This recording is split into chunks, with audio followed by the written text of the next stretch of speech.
Hello Mimbre youth! We've recorded some videos for you, for those of you who want to do a little bit of practice at home. These have all been created by Handstand Molding.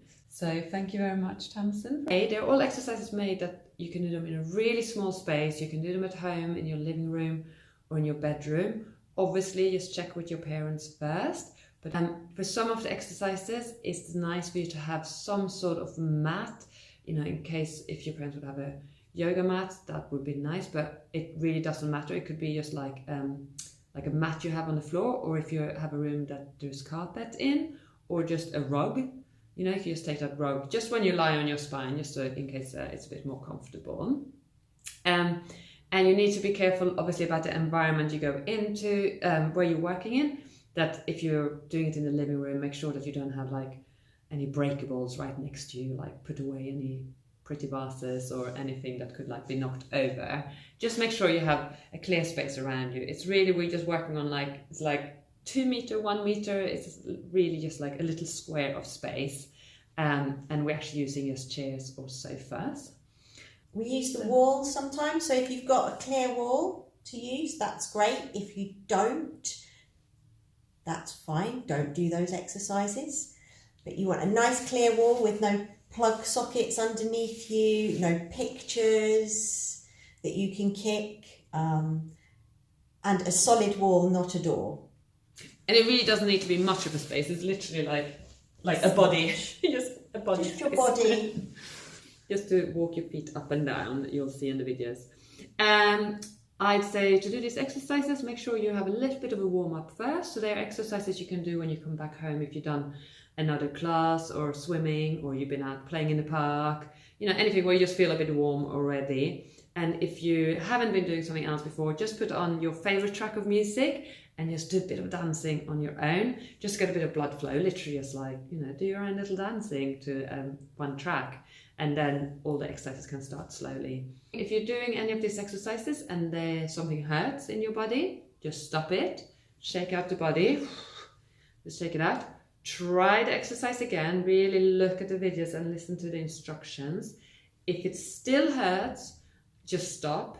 Don't do that exercises, and instead just ask me or any of the other teachers in the next class, show it to us, and then we'll have a look if you're doing anything wrong, or if it's just that there's something in your body that it just doesn't suit your body to do that. Yeah, don't keep doing it if it's painful.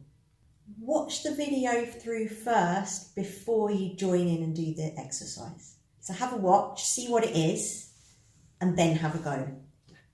Rather than try and do it at the same time as watching, because you're just going to hurt your neck. And regarding warm-up, the one thing I'd say actually, make sure before you go into all the handstand things that you do a bit of rotating of your wrist, shake out the wrist, even doing like the stars. These ones, some of these ones. Little These wobbles. Just anything that gets your wrist moving. And to start with, you find your wrist might get a bit sore of it. So just do less repetitions, and then you'll build up the strength of your hands and wrists as well. So I hope they're useful. Enjoy. We're hoping to have Tamsin back in class to go through the exercises and give you more challenges, so you can all get up into handstands. Great. Right. Thank you.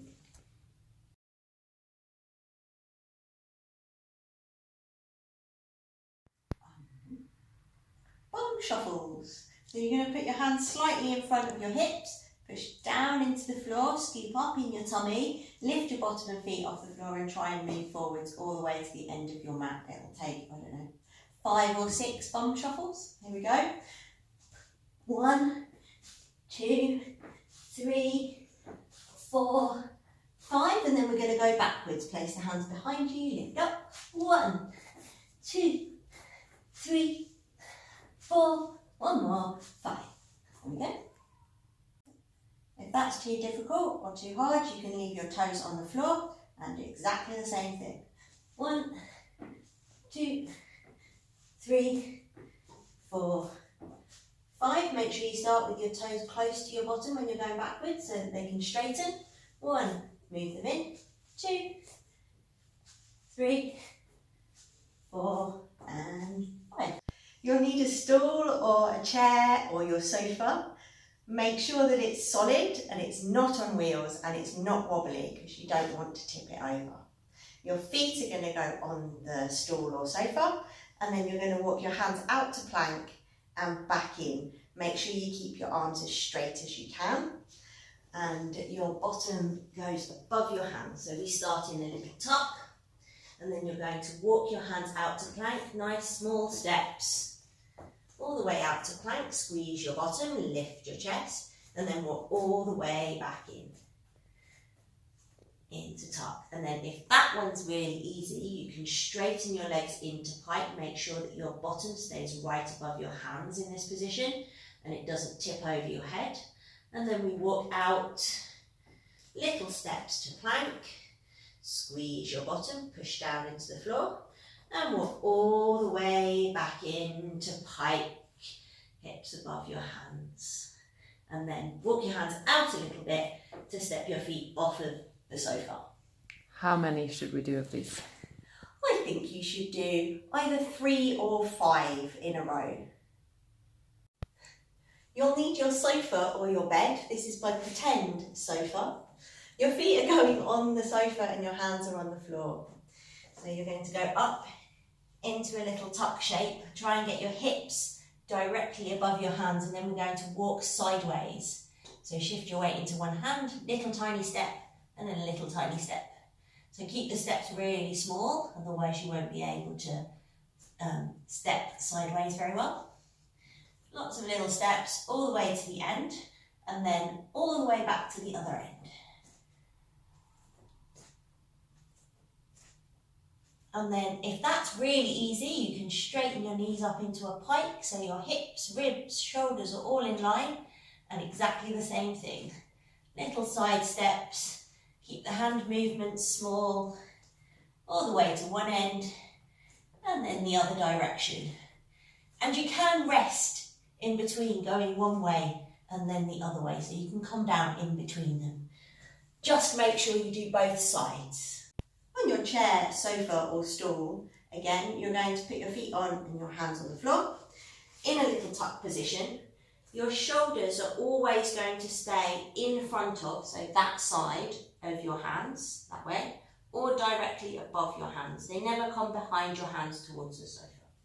So you're in a little tuck shape and you've got a shoulder angle, so you've got an angle between your ribs and your arms, and then straighten your legs up to pike and hold, and then bend your knees, let your shoulders come forwards and hold, and up to pike and hold for a couple of seconds, and then down to tuck, and then we're going to go one more time, up to pike and hold for a second, and come down to tuck. So that's 3 in a row of those, and then step your hands out and step your feet down to the floor.